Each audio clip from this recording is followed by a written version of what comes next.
হেমলতার ঘরে পদ্মজা আর পূর্ণা বসে আছে দরজা বন্ধ করে। পুরো বিছানা জুড়ে হেমলতার পরনের কাপড় চোপড়, এসবই শেষ স্মৃতি। পূর্ণা দুটো শাড়ি বুকের সাথে জড়িয়ে ধরে থেমে থেমে কাঁদছে। পদ্মজা মাটিতে বসে আছে, উস্কো খুস্কো চুল। পূর্ণা আর কাঁদতে পারছে না, বুক ফেটে যাচ্ছে, তবুও শব্দ বেরোচ্ছে না। পদ্মজা হেমলতার চুড়ি দুটো হাতে নিয়ে বলল, আম্মা বলে এখন কাকে ডাকবো? পূর্ণা, আমাদের আম্মা কই গেল? পূর্ণা বিছানা থেকে নেমে আসে, পদ্মজাকে জড়িয়ে ধরে ভাঙা স্বরে বলে, আল্লাহ কেন এমন করলো আপা? আমাদের প্রতি একটু দয়া হলো না? এই ঘরটায় আর আসবে না আম্মা। আপা, আম্মা আসে না কেন? আপা, আমার শ্বাস নিতে কষ্ট হয়, আমাকে মেরে ফেলো। কাঁদিস না বোন, আমাদের সবার আবার দেখা হবে পরকালে। এরপর আর মৃত্যু নেই, অনন্তকাল একসাথে থাকবো, ঠিক দেখা হবে। পালঙ্কের ওপরে একটা পুরনো খাতা। পদ্মজা হাত বাড়িয়ে নিল। পূর্ণা এই খাতার প্রতিটি অক্ষর আগেই পড়েছে, তাই আর ঘাটালো না। সে ক্লান্ত দেহ নিয়ে মাটিতে শুয়ে পড়ে। পদ্মজা খাতার পৃষ্ঠা উল্টায়। আমার আদরের পদ্মজা, আজ 15 দিন তোর বিয়ের। প্রতিটা রাত আমার নির্ঘুমে কাটে। পুরো বাড়ি জুড়ে তোর স্মৃতি। স্মৃতিগুলো আমায় বিষে জর্জরিত করে দেয়। মেয়ে হয়ে জন্মালে শ্বশুরবাড়ি যেতেই হয়, তবুও মানতে কষ্ট হচ্ছে। আমার মেয়ে সারা জীবনের জন্য অন্যের ঘরে চলে গিয়েছে। বলেছিলাম আমার জীবনের বিন্দুমাত্র অংশ তোর অজানায় রাখবো না। সেই কথা রাখতে আমি লিখতে বসেছি। স্বপ্ন ছিল তোকে অনেক পড়াবো, অনেক অনেক দিন নিজের কাছে রাখবো।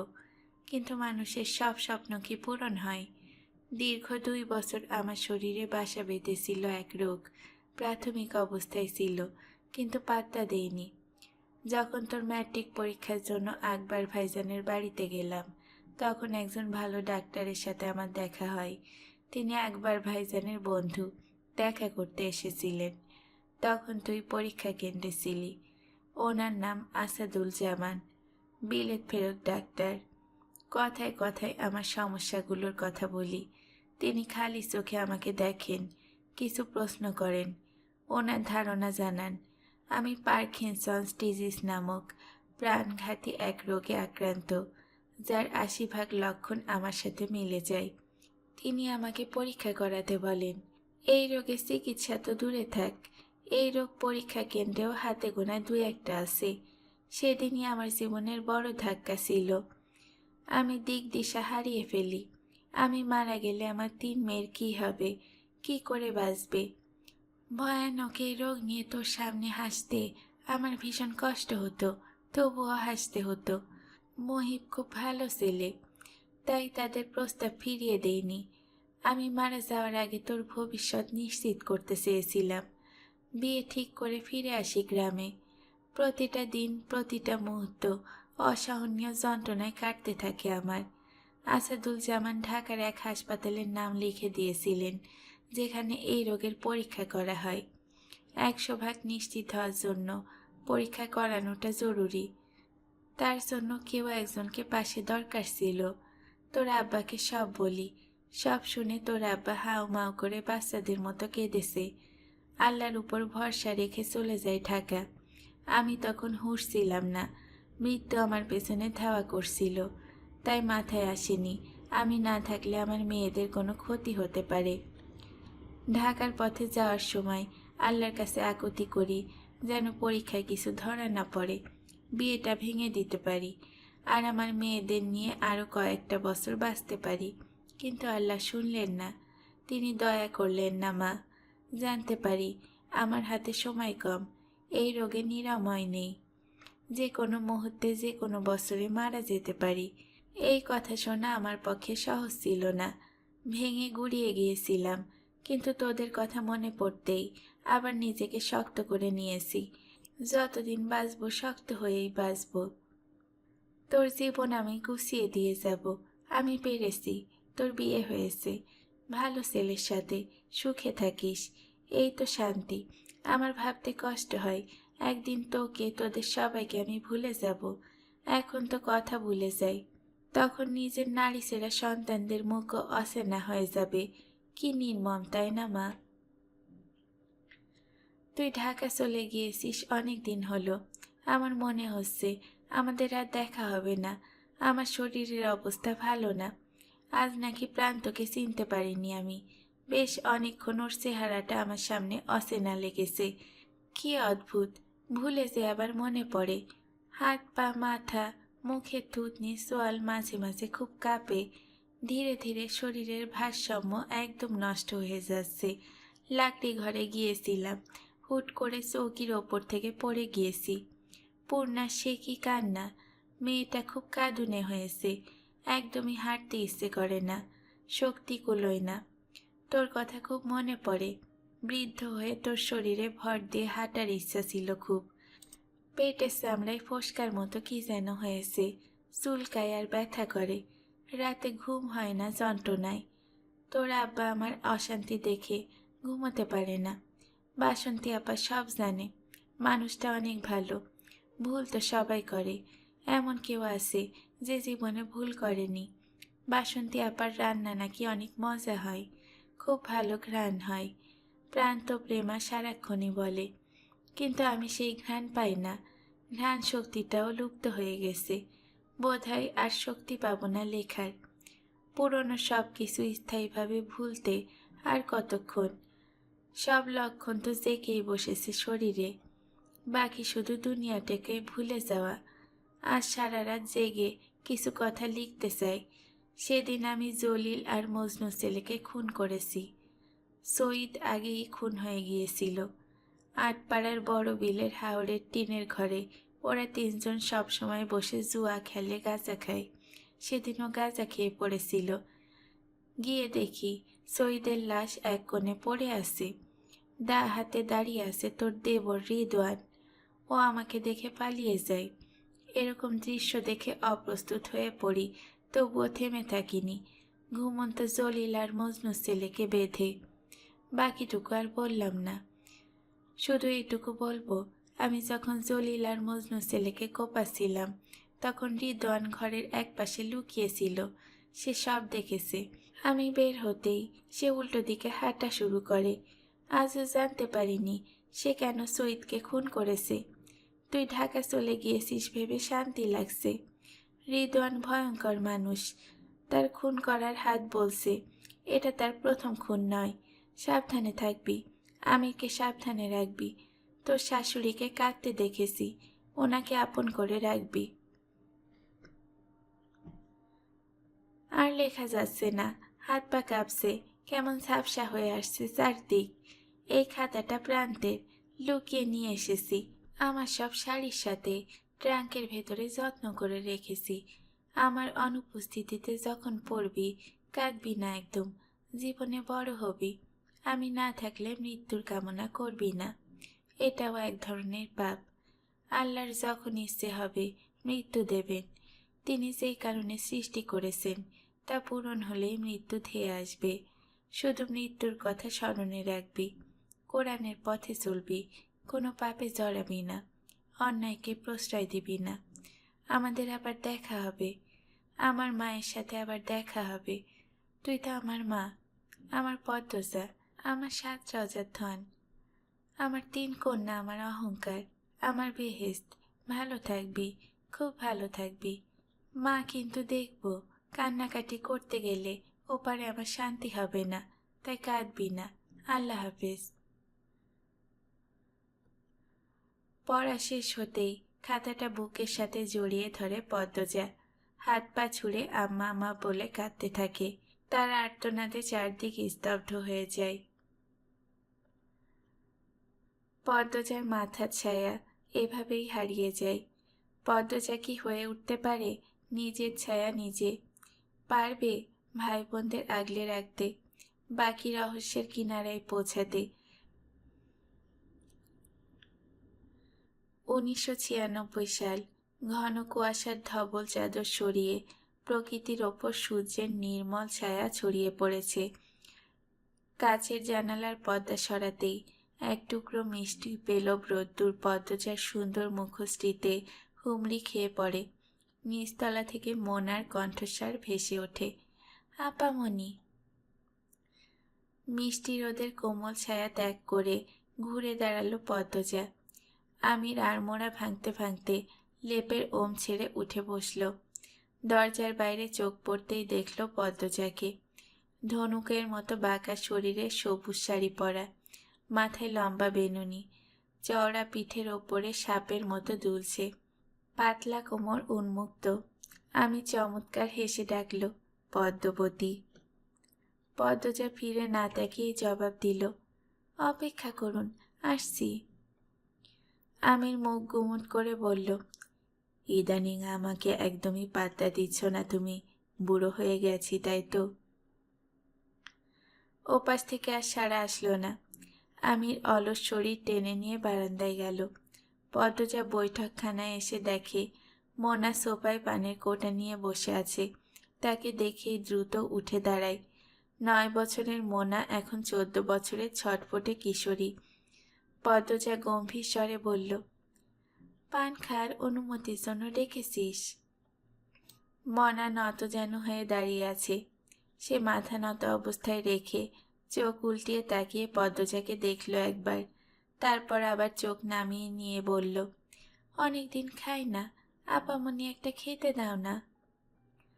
মনা চাইলে লুকিয়ে লুকিয়ে খেতে পারত, কিন্তু সে পদ্মজাকে ডেকে অনুমতি চাইছে। পদ্মজা মনে মনে সন্তুষ্ট হলো। সোফায় বসে প্রশ্ন করল, পান কে দিয়েছে? আবার পানের সাথে পানির কৌটাও? আব্বা এসেছিল, ভীতু কণ্ঠে বলল মোনা। কখন? ভোরবেলা। বাসায় আসেনি কেন? কাজে যাচ্ছে তাই। উনি এমনি এমনি কেন আনবেন পানের কৌটা? তুই স্কুল থেকে ফেরার পথে বস্তিতে গিয়েছিলি, তাই না? মোনা জবাব দিল না। তার চুপ থাকা প্রমাণ করছে পদ্মজার ধারণা সত্য। পদ্মজা আর কথা বাড়ালো না, বলল, একটা পান খাবি? কৌটা সহ বাকি পান সুপারি রহমত চাচাকে দিয়ে তোদের বস্তিতে পাঠিয়ে দেব। পদ্মজা চলে যেতে গিয়ে আবার দাঁড়িয়ে পড়ল। তীক্ষ্ণ কণ্ঠে প্রশ্ন করল, তুই নাকি গণিতে ফেল করছিস? পদ্মজার প্রশ্নে মনা চোরের মতো এদিক ওদিক চোখের দৃষ্টি দৌড়াতে থাকল। পদ্মজা ধমকে উঠে বলল, বলছিস না কেন? আমি প্রতিদিন রাতে সময় নিয়ে তোকে গণিত বুঝিয়েছি, তবুও ফেল করলি কি করে? মনা কাঁদো কাঁদো হয়ে বলল, পরীক্ষার আগের দিন পড়িনি, পরীক্ষায় গিয়ে সব ঝাপসা ঝাপসা মনে পড়েছিল। কেন পড়িসনি? সেদিন তো আমি অসুস্থ ছিলাম, তাই না?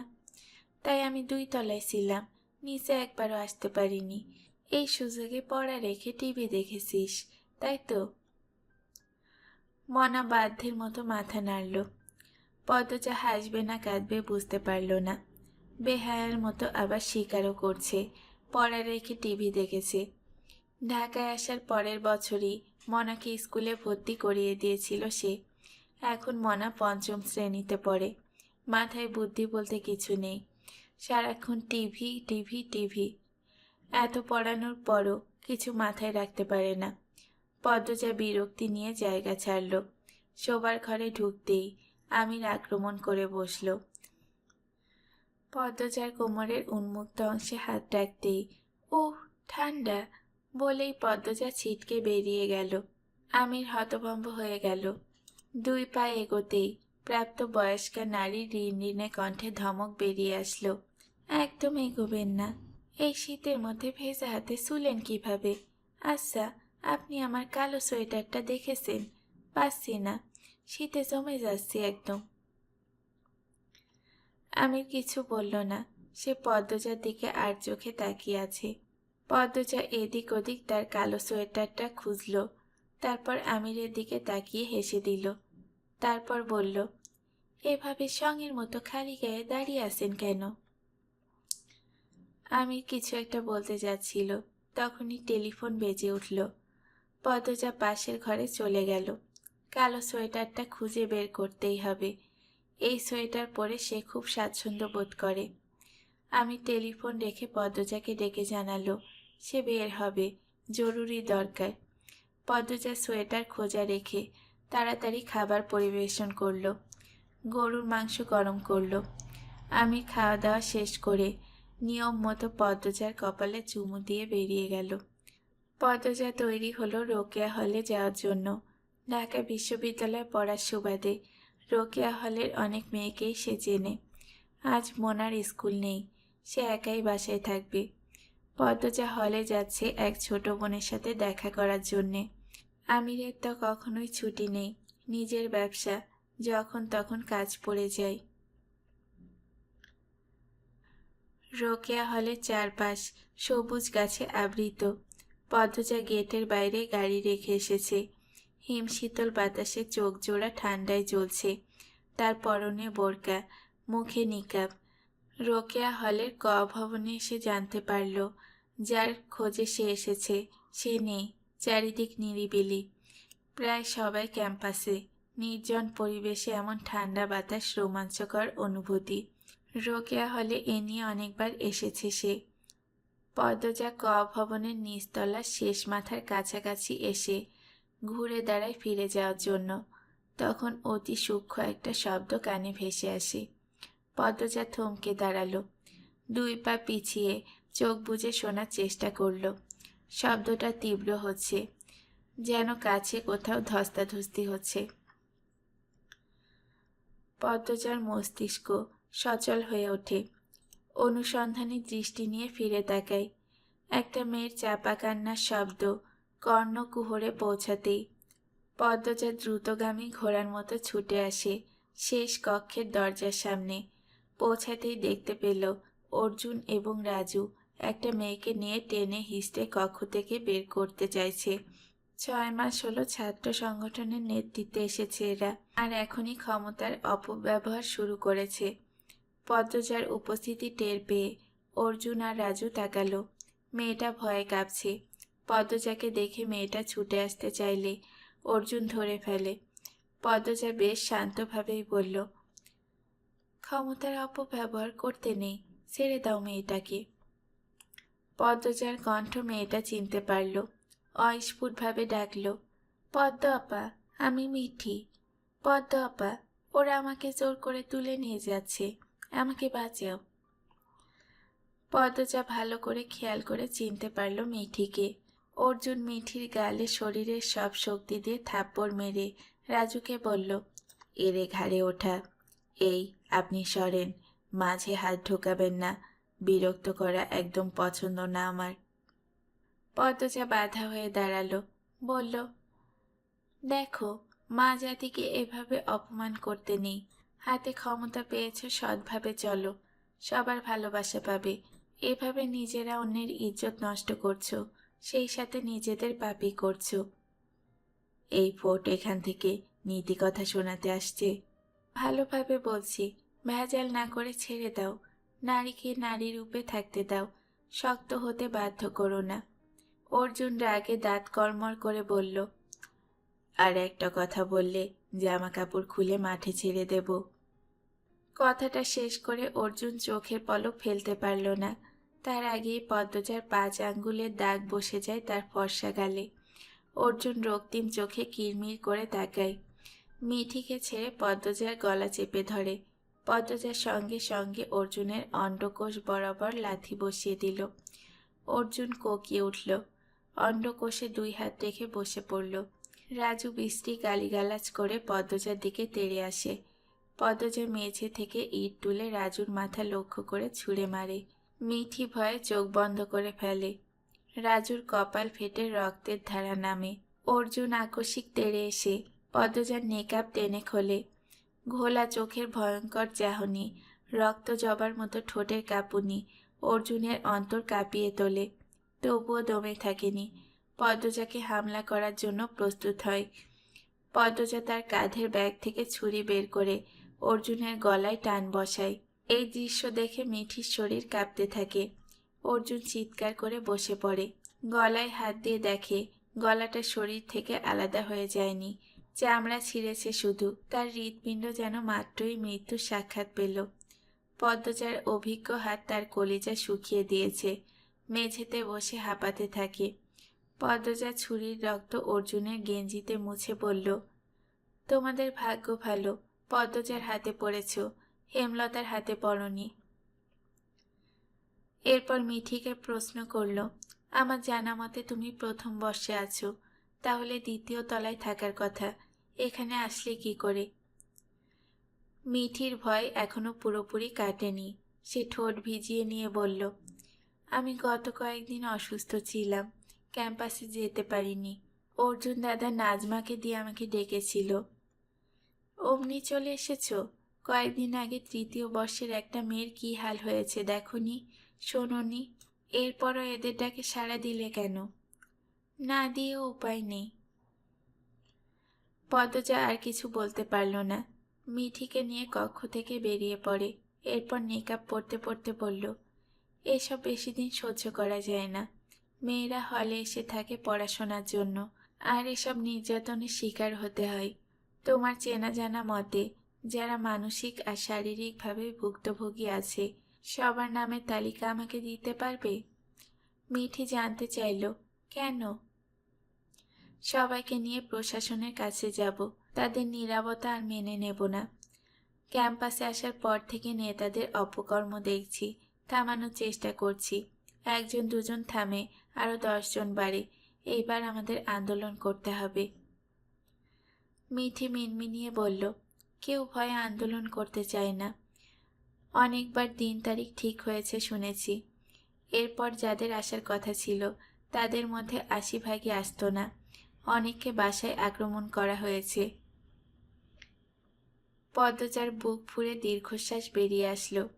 সমাজে মেয়েরা এত দুর্বল, তাদের দেহের লুকায়িত আকর্ষণীয় ছন্দগুলো না থাকলে হয়তো তারাও সাহসী হয়ে উঠত। ছন্দ হারানোর ভয় থাকতো না, কাউকে ভয় পেতে হতো না। পদ্মজা মিঠিকে বলল, তুমি বরং কয়দিন বাড়ি থেকে ঘুরে আসো, এখানে থাকা তোমার জন্য বিপজ্জনক। আমি আগামীকাল গ্রামে যাচ্ছি। আমার আম্মার মৃত্যুবার্ষিকী, ছোট বোনের ম্যাট্রিক পরীক্ষা 1.5 মাস পর। আরেক বোনের বিয়ে দেওয়ার কথা ভাবছি। 1.5-2 মাসের মতো গ্রামে থাকবো। এরপর এসে এই নেতাদের ব্যবস্থা করব। তোমাদের বর্ষে শিখা আছে না, সে বেশ সাহসী মেয়ে। ওর মতো আরও কয়েকটা মেয়ে পাশে থাকলেই হবে। তুমি যাও এখন, যত দ্রুত সম্ভব বাড়ি ফেরার চেষ্টা করো। যতক্ষণ এখানে আছো একা চলাফেরা করো না। শিখাও তো মনে হয় এক হলেই থাকে। জি, ওর সাথে থেকো। কখনো কথা হয়নি, এখন তো ক্যাম্পাসে বোধহয়। আচ্ছা, বিকেলে আমি আবার আসবো, ওর সাথে কথা বলাবো। আমি আসছি এখন। পদ্ম আপা। পদ্মজা তাকালো। মিঠি পদ্মজাকে শক্ত করে জড়িয়ে ধরে কেঁদে ফেলল। ভেজা কণ্ঠে বলল, অনেক ধন্যবাদ তোমাকে, আমি খুব ভয় পেয়েছিলাম। বাঁচার সংগ্রামে ভীতু হলে চলে না মিঠি। ভেবেছিলাম জীবনটা শেষ হয়েই গেল বুঝি। কখনো এমন ভেবো না। বিপদে সামর্থ্য মতো যা পারো করবে। শরীরের শক্তি নিশ্চয়ই কম নয়, মনের জোরটা কম, সেই জোরটা বাড়াবে। মনের জোর বাড়াতে টাকা লাগে না। কঠিন জীবন সহজ করে তোলার দায়িত্ব নিজেরই নিতে হয়। মিঠি মাথা তুলে তাকালো, একটু সরে দাঁড়িয়ে চোখের জল মুছল। তারপর বলল, দ্রুত ফিরবে পদ্ম আপা, আমরা আমাদের নিরাপত্তার যুদ্ধে নামব। পদ্মজা হেসে বলল, ফিরব, দ্রুত ফিরব। গাড়ি বাড়ির উদ্দেশ্যে ছুটছে। বাড়ির নাম আগে ছিল আমির ভিলা। বছর ঘুরতেই আমির বাড়ির নাম পাল্টে দিল পদ্মনীর। পদ্মজা জানালার কাজ তুলে বাইরে তাকালো। রাস্তাঘাটে মানুষজন কম, ঠান্ডা বাতাস, সূর্যের আলোয় একদমই তেজ নেই, যেন থুরথুরে বৃদ্ধ হয়ে গেছে। পদ্মজা আকাশপানে তাকিয়ে 3টা প্রিয় মুখকে খোঁজে। চোখ দুটি টলমল করে ওঠে। কোথায় আছে তারা? আবার কবে দেখা হবে? পদ্মজা কাজ নামিয়ে দিল। রুমাল দিয়ে চোখের জল মুছে সিটে হেলান দিয়ে চোখ বুজল। নিস্তব্ধ বিকেল, ঘন কুয়াশায় ঢেকে আছে আনন্দপুরের আটপাড়া। সেই নিস্তব্ধতা ভেঙে যায় নূপুরের ধ্বনিতে। পূর্ণার চঞ্চল কাদামাখা দুটি পা দৌড়ে ঢোকে মোড়ল বাড়ি। পায়ের নূপুর জোড়া, রিন রিন রিন রিন সুর তুলে ছন্দে মেতেছে। পরনে লাল টুকটুকে শাড়ি, আঁচল কোমরে গোজা, শাড়ি গোড়ালির অনেক ওপরে পড়েছে। বাড়িতে ঢুকতেই চেঁচিয়ে ডেকে উঠল, বড় আম্মা, ও বড় আম্মা। বাসন্তী রান্নাঘর ছেড়ে দৌড়ে আসেন। হাতের চুড়িগুলো ঝনঝন করে ওঠে। মুখে বয়সের ছাপ পড়েছে। তাও কিঞ্চিত পূর্ণাকে এভাবে হাঁপাতে দেখে প্রশ্ন করলেন, বাড়িতে ডাকাত পড়ছে, আপার চিঠি। পূর্ণা হাতের খামটা দেখিয়ে বলল। আপা চিঠি শুনে প্রেমা বেরিয়ে আসে ঘর থেকে। সে পড়ছিল, ওড়না দিয়ে ঘোমটা টানা। ষোড়শী মনে বিন্দুমাত্র আগ্রহ নেই, সবার চেয়ে আলাদা হয়েছে। খুব ভীতু এবং লাজুক সে। পূর্ণা বড় বোন হয়ে সারাদিন বনে বাজারে ঘুরে বেড়ায়, আর সে ঘরে বসে পড়ে, বাড়ির কাজ করে, স্কুলে যায়। পদ্মজার কথা মতো প্রতিদিনের রুটিন অনুসরণ করে। সে বলল, কি বলছে আপা, চিঠি দাও। পূর্ণা কপাল কুঁচকে বলল, তোর পড়তে হবে না, বলছে মাঘ মাসের 19 তারিখ আসছে, অনেক দিন থেকে যাবে। আজ কত তারিখ? প্রশ্ন করল বাসন্তী। পূর্ণা কাঁদো কাঁদো হয়ে বলল, 19শে মাঘ। বাসন্তীর চোখ দুটি যেন কোটর থেকে বেরিয়ে আসতে চাইল। বিস্ফোরিত কণ্ঠে বললেন, আজই তো, বিকেল তো হয়ে গেছে। পূর্ণা অস্থির হয়ে বাসন্তীর কাছে দৌড়ে আসে। 2 হাত ধরে করুণ স্বরে বলে, তাড়াতাড়ি সালোয়ার কামিজ বের করো আমার, এই রূপে দেখলে মেরে ফেলবে আপা। বাসন্তী আরো করুণ স্বরে বলল, মা, আগে আমি আমার রূপ পাল্টাই, তুমি তোমারটা খুঁজে নাও। কথা শেষ করে বাসন্তী ঘরের দিকে যান। বুক দুরু দুরু করছে। পরনে ঝিলমিল ঝিলমিল করছে টিয়া রঙের শাড়ি। 2 হাতে 3 ডজন চুড়ি, কপালে টিপ, ঠোঁটে লিপস্টিক। এমতো অবস্থায় পদ্মজা দেখলে কেলেঙ্কারি হয়ে যাবে। তিনি সাজগোজ পূর্ণার কথায় ছেড়ে দিয়েছিলেন। এরপর পূর্ণার কথায় দুজন মিলে আবার শুরু করেছেন। পদ্মজা 1-2 দিনের জন্য প্রতি শীতে বাড়ি আসে। তখন সব রং বেরঙের জিনিস লুকিয়ে রাখা হয়। পূর্ণা চিঠি প্রেমার হাতে দিয়ে ঘরে যায়। ট্রাঙ্ক খুলে সাদা কালো রঙের সালোয়ার কামিজ দ্রুত পরে নেয়। হাতের চুড়ি খুলতে গিয়ে কয়েকটা ভেঙে যায়। অন্যবার 2-3 দিন আগে চিঠি আসে, আর আজ যেদিন পদ্মজা আসছে সেদিনই চিঠি আসতে হলো। 10 দিন আগে চিঠি পাঠিয়েছে পদ্মজা। ডাকঘর থেকে দেরি করেছে। পূর্ণা মনে মনে ডাকঘরের কর্মচারীদের গালি দিয়ে 14 গোষ্ঠী উদ্ধার করেছে। সে দ্রুত জুতা পরে বারান্দায় আসে। প্রেমাকে তাড়া দিল, জলদি পানি নিয়ে আয়। প্রেমার বেশ লাগছে। সে মনে প্রাণে দোয়া করছে পদ্মজা এক্ষুনি এসে যাক আর দেখুক পূর্ণার সাজগোজ। কিন্তু প্রকাশ্যে পূর্ণার আদেশ রক্ষার্থে কলসি নিয়ে কলপারে গেল। পূর্ণা মনে মনে আয়তুল কুরসি পড়ে। এই বুঝি পদ্মজা এসে গেল। গতবার মার তো খেয়েছেই, তার সাথে পদ্মজা রাগ করে 3 মাস চিঠি লেখেনি। বাতাসের বেগে পাতায় মর্মর আওয়াজ হচ্ছে, আর পূর্ণার মনে হচ্ছে এই তো তার রাগী আপা হেঁটে আসছে। না, পানির জন্য অপেক্ষা করা যাবে না। পূর্ণা কলপারে ছুটে যায়। কলসি থেকে পানি নিয়ে পায়ের কাদা আর ঠোঁটের লিপস্টিক ধুয়ে ফেলে। কপালের টিপ খুলে কলপারের দেওয়ালে লাগিয়ে রাখে। হাতের চুড়ি, গলার হার, কানের বড় বড় দুল ট্রাঙ্কের ভেতরে রেখে এসেছে। পায়ের দিকে আবার চোখ পড়তেই সে আটকে ওঠে। নূপুর জোড়া হাঁটার সময় অনেক আওয়াজ তোলে। এরকম নূপুর পরা নাকি ইসলামে নিষিদ্ধ। আবার দৌড়ে গেল ঘরে। দৌড়ানোর সময় হুমড়ি খেয়ে পড়তে গিয়েও নিজেকে সামলে নিচ্ছিল। নূপুর দুটো খুলে ট্রাঙ্কের ভেতরে রেখে দিয়ে মাটিতে ধপ করে বসে জোরে জোরে নিঃশ্বাস নিল। বিড়বিড় করে বলল, বাচ্চা গেল। এরপর হাঁটুতে থুতনি রেখে মিষ্টি করে হাসল। আজ তার আপা আসবে। তার জীবনের সবচেয়ে দামি এবং ভালোবাসার মানুষটা আসবে। ঈদের আনন্দের চেয়েও বেশি আনন্দ। পূর্ণা মাথায় ঘোমটা টেনে রান্নাঘরে যায়। প্রায় অনেক বছর পর আবার রান্নাঘরে ঢুকেছে সে। বাসন্তী সাদা রঙের শাড়ি পরেছেন। তাড়াহুড়ো করে এটা ওটা রাঁধছেন। পূর্ণা সাহায্য করার জন্য হাত বাড়ালো। বাসন্তী বললেন, প্রান্তরে গিয়ে বলো লাল রঙের দাগ দেয়া রাজহাঁসটা ধরতে। পূর্ণা চুলায় লাকড়ি আরেকটা দিয়ে লাকড়ি ঘরের দিকে যায়। প্রান্তকে লাকড়ি ঘরেই বেশি পাওয়া যায়। প্রেমা পদ্মজার জন্য হেমলতার ঘরটা গুছিয়ে নিচ্ছে।